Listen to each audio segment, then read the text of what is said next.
Hi, welcome to the Back of the Net YouTube channel. If you haven't already, click the subscribe button, not least because I'll be revealing details very soon of how you can win a t-shirt. Video on that will be uploaded tomorrow.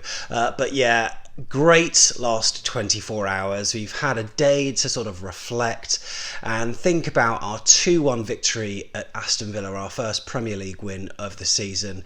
I would say on the balance of things, it was probably deserved, but yeah, boy, we needed it. But the team started out as a 4-4-2. It's what we predicted in our last video. Now, what we wanted and what we predicted, you'll actually see. There's a caveat. If you check in the description, I actually put the team we want. I wanted versus the team that I think will be played, and he picked that exact team. So Ramsdale kept his spot. I think fair enough as well. After the Sheffield United match, the goal he conceded was not his fault. But yeah, I thought his position was justified. Charlie Daniels came back into the fold as well. Very reliable player. Made a few little bloopers which we'll talk about at Villa Park yesterday, but with Adam Smith on the right, Steve Cook and Nathan Ake, I think the defence pretty much picked itself. The only kind of question in midfield really was who was going to start on the right hand side. Could it be Jordan Ibe? Could it be Harry Wilson? We wanted Harry Wilson. It was Harry Wilson. He started on the right, Fraser on the left, and then Billing and Lerma in the middle. Of course, King and Wilson up front. Now, many people considered King to be fairly lucky to keep his place. Maybe Solanke, after his excellent pre-season, should have got the nod. However, it was King who got picked, and it was him that was on the score sheet first thing. So when I got into the stadium, I mean, it was pretty late-ish, but oh my goodness, the wall of sound. First time I've been to Villa Park, really impressed. Over 40,000 inside the stadium, and at 3 p.m. it was absolutely deafening. The whole end and even the stand opposite. Wow, they generated some noise. And the best thing that we could have done as a team to silence that was to have an early chance or an early goal. And sure enough, it came via a penalty where Callum Wilson was felled by Tom Heaton. Shouldn't have made that challenge, should have he? You'll see, if you click the card top right, there's an interview there with a couple of Villa fans, Tom and Woody, at the Barton's Arms. Spoke to them after the game. Lovely fellas, and they said the difference between the Championship and the Premier League is that reactivity. And Callum Wilson just got that split-second quicker reaction and went for the ball, knowing probably that it was going out for a goal kick. There was never any danger. Tom Heaton could have just left it, and then it would have been a goal kick. He didn't. He knew the foot was coming. Sure enough, a penalty. So what a great start. Great way to silence the fans. And Josh King tucked it away really nicely. The stadium, yeah, it did go so quiet, but then there was that kind of encouragement, that sort of roar, which again was quite scary, like a call to arms almost. And of course, one goal in football, even two goals, I'm never completely sort of confident, even when we're 2-0 up, based on the fact that we shipped so many. So what a delight it was to see Harry Wilson get on the score sheet first thing. Now, it was a bad mistake. It started off down the left, and what Douglas Luiz was doing with regards to his kind of dummy in his feign, that's suicidal in his own area, and Harry Wilson picked it up, and he didn't look as though he was going to do anything else other than shoot.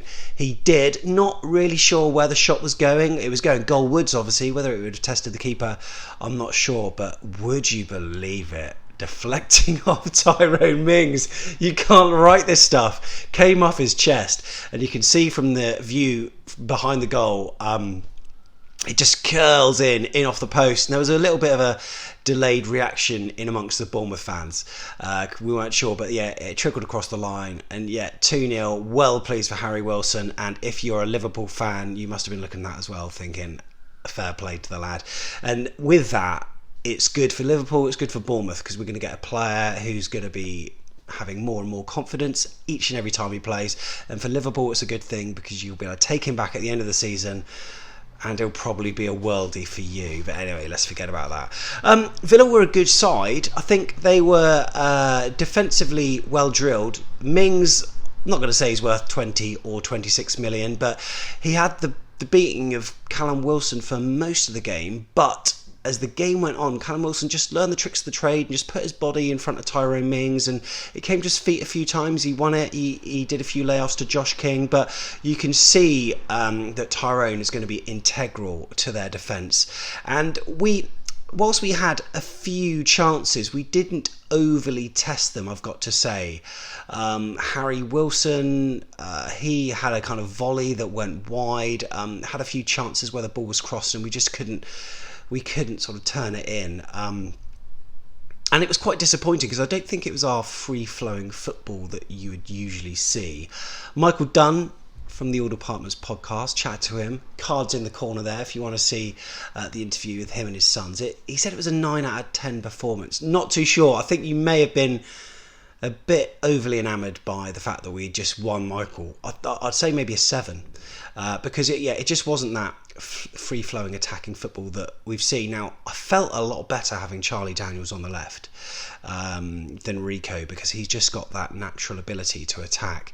That said, did make a couple of glaring errors, but most of the team did at some stage, including Nathan Ake a couple of times with some uncharacteristic wayward passes that then enabled Villa to get a couple of shots in, and one of the shots came from it came from Nathan Ake's blooper that John McGinn, I think, just blazed over the bar. Ramsdale got a touch on it, and then Charlie Daniels, he was a massive long through ball from the giant that is Tyrone Mings, and Charlie Daniels tried to cut it out with his left foot, but it just bounced off his shin, and thankfully the resulting shot was saved very well through Ramsdale. But then there was another mistake where McGinn had a shot and people on the other side of the stadium thought it was in, and it was, we certainly didn't look comfortable at the back. We look like Bournemouth at the back, let's put it that way. And then 2-0 up just before half time,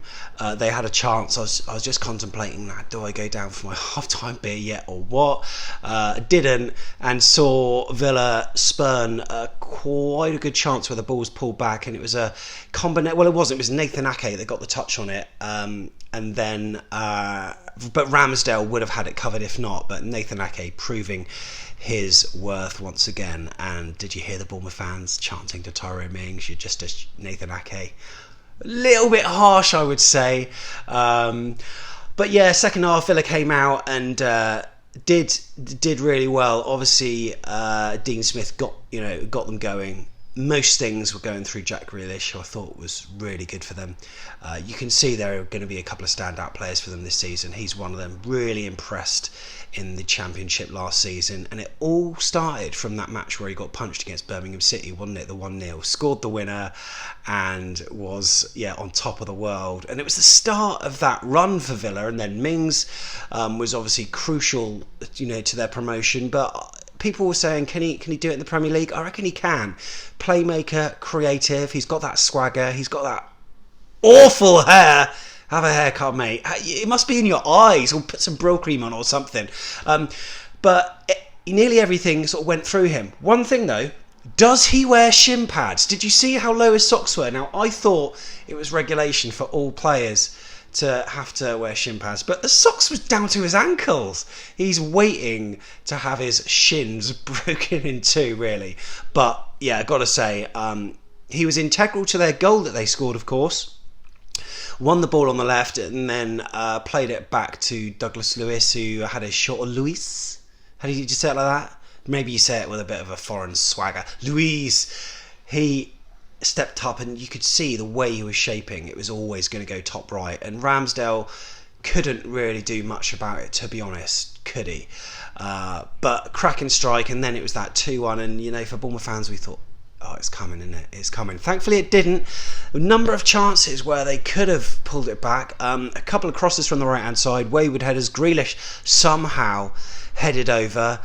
And then there were chances late at the end. But then Ryan Fraser as well, when he marauded through. He was played through. And it was one of those situations where I think it was Josh King running alongside him on the right-hand side. Wasn't sure whether he was going to square it. And he was kind of, bearing down on the goalkeeper. And it's like, okay, now he's best placed to shoot rather than square it, and he tried to slide rule it into the far right corner, but it was a good save, not his best effort, but at that point I thought we were going to sew it up and leave Villa Park 3-1 victors. A few scares at the end, but on the whole we were alright.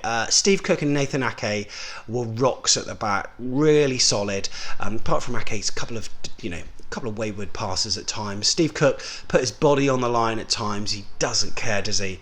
Really pleased to see Daniels back. Rico, as much as I wanted to see him succeed, I think Charlie Daniels had a better game just because that attacking Nelson, he fitted in really nicely, overlapped with Ryan Fraser, whereas sometimes Rico doesn't want to take that risk and plays the safe pass, and when he's tight he makes the wrong pass. Hopefully Rico can learn from Daniels by watching him play, because we know how good his left foot can be.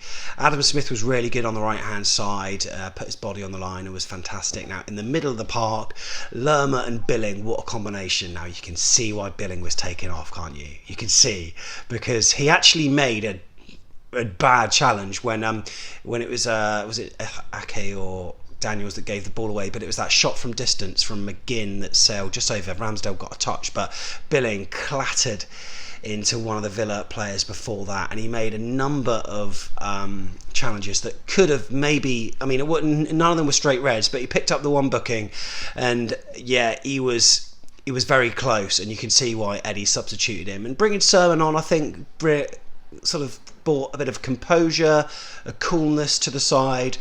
I think his best days are behind him, but he can do a job when needs be. Andrew Sermon, fairly assured on the ball, so well done to him.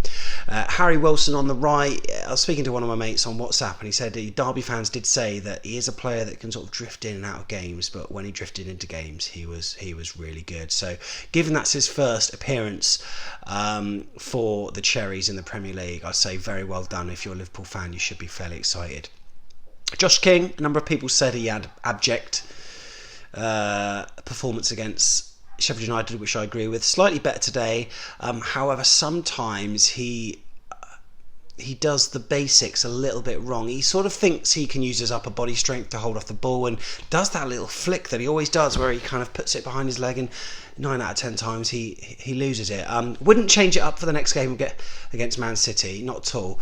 But yeah, probably if there was a weaker performer, I would say it's probably King. Wilson, I thought he did okay. Didn't get a lot of service. Had a chance straight after Villa's goal to make it 2-1, where he headed it wide, but it was actually a sort of defensive clearance that then ended up in a corner. So, but he didn't have many clear-cut chances. But he was involved in a physical tussle with Tyrone Mings all day long. And as I say, as the game was wearing on, he did look good. And I thought he could have popped up for a goal. But all in all, relatively happy. First Premier League match for Aston Villa at home. It was always going to be a difficult one. I didn't think it was ever going to be something like a Brighton match where we would be ending up scoring 4 or 5. So we did what we had to do, and you could see what it meant to the players at the end. Really delighted. Next is Manchester City. I don't know what we're going to do.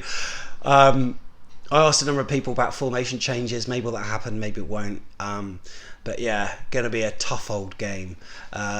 I would like to maybe reintroduce the 3 at the back, perhaps.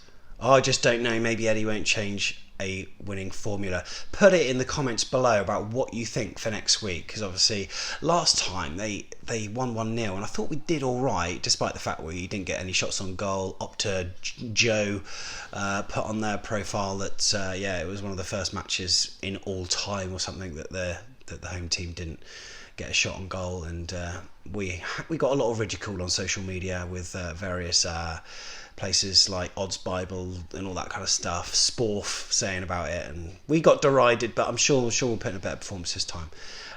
But yeah, should be an interesting game. We're going to be outside the stadium again, probably around the car park. We'll let you know on our socials where we're going to be, and we'd love to have you involved. Thanks to everyone that took part. Remember the video, scroll back through, subscribe, press a thumbs up, like, do what you can. We'll see you very soon. And remember, tomorrow's video, you can win a t-shirt. See you later.